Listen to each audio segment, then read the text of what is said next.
Olá, sejam todos muito bem-vindos a mais um vídeo dessa nossa jornada. Meu nome é Paula Frota e eu sou mãe da Júlia, meu anjo de luz.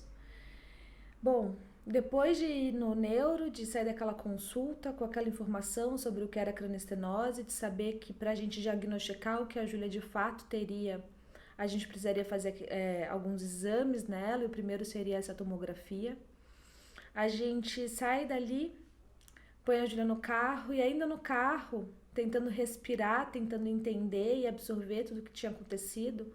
A gente que estava meio anestesiado com tudo aquilo que estava acontecendo.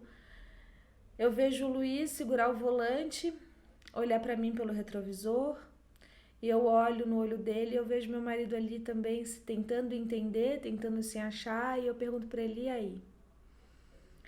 E aí ele fala, eu não sei o que esperar, não sei o que sentir, não sei, eu não tô sem reação, não sei. Eu falei, eu também não sei, a gente vai precisar absorver isso juntos, a gente vai precisar elaborar isso um pouco. Vamos indo para casa, vamos respirando. Eu acho que nesse momento cabe a gente só pensar que a gente tem que fazer esse exame e esperar o próximo passo, né? Sem ficar se questionando muito, sem ficar, né, fantasiando muito, vamos viver um dia de cada vez. E aí a gente saiu de lá, a gente foi indo para casa, a gente foi respirando. A gente comentou em relação aos valores que foram passados pra gente, a gente falava, e aí? E sem ter resposta, a gente não tinha uma resposta, era só e aí, né? E aí?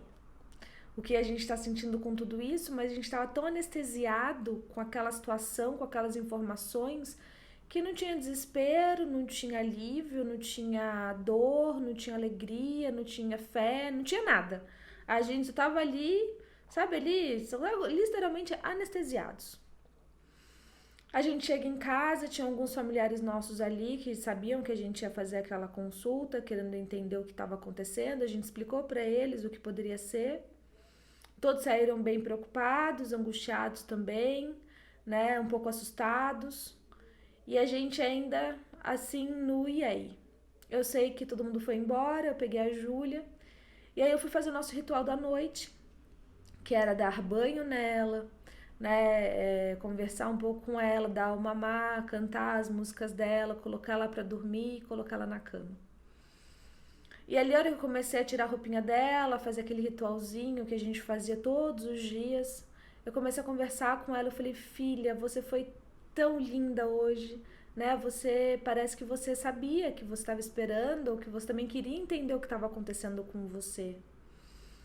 Você ficou ali prestando atenção no médico, como se você entendesse tudo. E eu queria te agradecer por isso, porque o fato de você ter ficado tranquilo, o fato de você estar ali com a gente, a mamãe pôde entender, a mamãe pôde questionar, a mamãe pôde perguntar. Eu quero te dizer que não importa o que a gente vai fazer tudo isso juntos, eu, você e seu pai. Nós somos os três mosqueteiros e a gente vai dar conta de tudo que está por vir.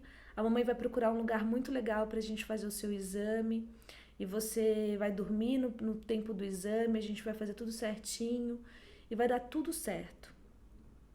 Então fica tranquila, se você sentir a mamãe um pouquinho mais triste esses dias, é porque eu tô tentando absorver tudo isso. Mas vamos tentar manter a calma, a mamãe vai ficar bem, você vai ficar bem e a gente tá aqui, né? Todo mundo junto. E ali eu fui tirando a roupa, fui conversando com ela, eu falei, agora a gente vai tomar um banho gostoso, a mamãe precisa absorver tudo isso, a mamãe ainda tá um pouco impactada, então talvez a mamãe chore. Não se preocupe, porque a mamãe sabe o que ela tá sentindo, a mamãe precisa elaborar isso, então não se preocupe, tá tudo bem, né? Se você conseguir ter um sono mais tranquilo hoje, se a gente conseguir acordar menos vezes à noite, vai ser melhor, pra mamãe poder, né, entender todo esse processo. Então é isso. Mas, né, vamos passando um dia de cada vez, um minuto por vez. E ali conversando com ela, eu fui dando banho, fui acalmando. A Júlia super tranquila, né, como se ela entendesse a situação, como se ela estivesse realmente entendendo tudo que eu falava para ela, entendendo que eu ainda estava tentando absorver aquele monte de avalanche que tinha chego para mim. Eu sento com ela para dar de mamar e ao longo daqueles 4 meses, né, eu e a Júlia, a gente tinha vários rituais, assim. E eu tinha também comigo. A amamentação, para mim, era um momento muito sagrado, né? Era o momento dela se alimentar, dela ser nutrida, ela se sentir acolhida também. Então, sempre que era possível, claro, não era nenhuma neurótica, se a gente estivesse na rua, se a gente estivesse na casa de alguém, seria como desse. Mas, via de regra, sempre que possível, a gente sempre estava em casa nos horários dela mamar e eu preferia sempre estar sozinha, eu e ela, ou no máximo eu e o Luiz, e em silêncio. Ou no máximo ali conversando um pouco com ela, contando alguma coisa, né? Mas era um momento muito de conexão. E eu aproveitava esses momentos para orar, para rezar, para meditar, para me questionar, para ver, para fazer as minhas reflexões mesmo, né? Para ter aquelas conversas mais profundas, internas, que eu tinha, os meus devaneios. E eu compartilhava algum deles com a Júlia, era muito engraçado. Então, esses eram os nossos rituais, né? Era um momento de muita conexão, eu com ela, eu com Deus, né? Eu naquele momento, do momento de me treinar, estar no momento presente, eu aproveitava muito aquele horário de mamar e eu ficava ali absorvendo a Júlia, sabe? Eu ficava passando a mão no cabelo dela, eu ficava olhando todos os detalhes do rosto dela, desde que ela nasceu eu fazia isso, que eu falava, vai, ela tá crescendo tão rápido que eu preciso observar muito cada detalhe para guardar isso na memória para nunca mais esquecer. Então eram esses rituais que a gente fazia. E ali conversando com a Júlia, naquele momento, né, eu pensando que iriam abrir a cabeça da minha filha, que poderia ter essa possibilidade, que iriam raspar o cabelo dela, aquele cabelo tão lindo, que ela nasceu tão cabeluda, e que iriam quebrar a caixa craniana, iriam reconstruir aquela cabecinha linda. E eu comecei a perguntar, por que Deus? Por quê? Por que criança tem que nascer doente? Por que criança tem que ter câncer? Por que criança tem que, né, ter síndrome? Por que eles têm que passar por coisas, sendo que a gente não consegue nem explicar para eles o porquê que tá doendo? Né? Eu não consigo explicar pra Júlia que é importante ela tomar vacina. E ela tem que ir lá e sentir aquela picada e depois ficar com febre. Eu não consigo explicar pra minha filha que ela vai ter que fazer um exame, que alguém vai vir, vai furar ela. Por que isso tem que acontecer? Ou que uma criança tem que fazer quimioterapia, tem que estar ali naquele hospital. Por que isso acontece? E eu ali naquele questionamento que não era uma revolta, era só sabe assim, eu queria uma resposta, eu queria entender o porquê. E aí a resposta vem, né? Porque a gente sabe o porquê. E eu ali, naquele momento, me passam duas coisas pela cabeça.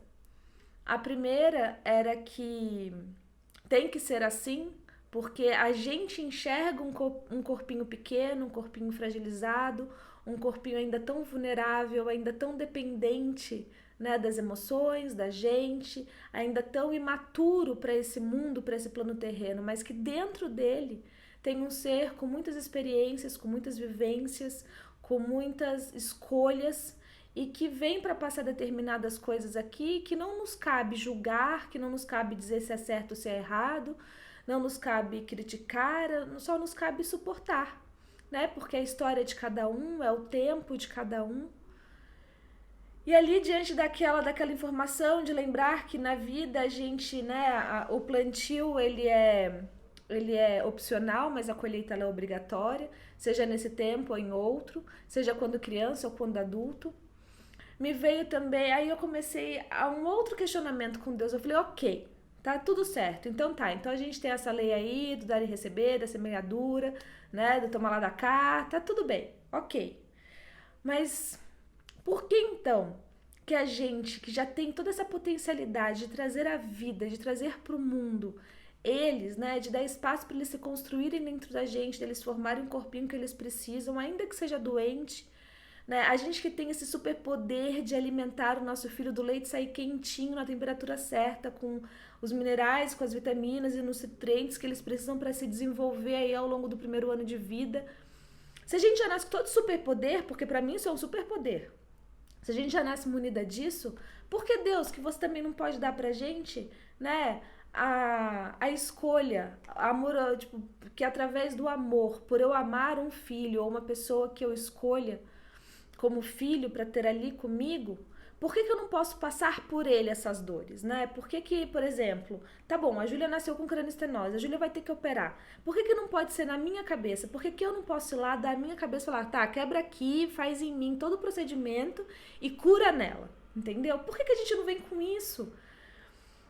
E eu comecei essas questões com Deus ali mesmo, né? Ali rezando, eu falava, Deus, me ilumina aqui, eu preciso dessa luz no fim do túnel, eu preciso entender isso, eu preciso saber o porquê de tudo isso. Falei, por quê? Por que que eu não posso tomar vacina no lugar dela e ela ficar imune?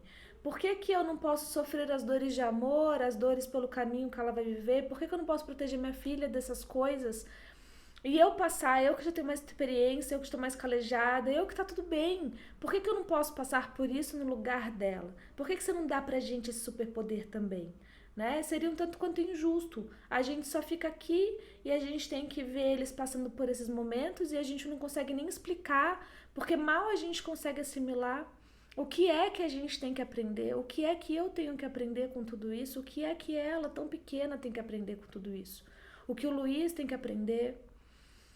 E ali, naquele momento, depois de tanto questionar e de questionar Deus e de questionar o universo e de começar e aí eu comecei a olhar para a Júlia, a passar a mão no cabelo dela.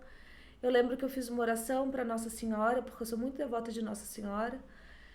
E ali naquele momento eu falei, mãe, tipo, me ajuda aqui, porque eu preciso chorar, eu preciso pôr isso pra fora, mas eu não quero que esse choro chegue pra minha filha, eu não quero que esse desespero incomode ela. Então coloca a Júlia, né, protege ela, põe a Júlia dentro de um lugarzinho assim de muita luz, de muito amor, para que ela possa ficar tranquila, para que ela possa passar essa noite tranquila, para que eu e o Luiz a gente possa assimilar tudo isso, para que a gente possa compreender o porquê de tudo isso, para que a gente possa ter força para ajudar a minha filha a passar por tudo isso. Porque agora eu tô precisando chorar, porque eu passava a mão naquele cabelo, eu só pensava que havia a possibilidade grande daquele cabelo ser raspado, de quebrarem a cabeça da minha filha, e eu precisava chorar, e eu precisava ficar em silêncio para entender tudo aquilo e ouvir a resposta que o universo, que Deus, que o meu coração, que a minha alma, que os meus mentores, ou que os mentores da Júlia, iriam passar para mim naquele momento. Eu sabia só que eu precisava sentir e ficar em silêncio. Porque tudo que eu tinha para me revoltar, porque nem era uma revolta, porque eu estava só questionando, eu só queria entender. Né? Eu falei para Deus, eu não tô revoltada. Se ela tiver que passar, tá tudo bem, mas por que a gente não pode vir com esse superpoder? Por que a gente não pode passar pelas coisas por eles? E ali, diante daquela situação, naquele quarto, naquela penumbra, naquela paz que era ali dentro, a Júlia ainda mamando, eu passando a mão no cabelo dela, eu só falava, filha, que Deus te abençoe, né, que você se sinta protegida, que você se sinta amada, e que só os melhores, né, que só os melhores espíritos de luz cuidem de você, estejam com você. E ali fazendo essas orações, ali fazendo esse pedido e esses questionamentos, então eu me silenciei e a resposta veio. E essa resposta me fez refletir, me fez conversar com o Luiz, e eu te conto essa resposta no próximo vídeo. Até lá!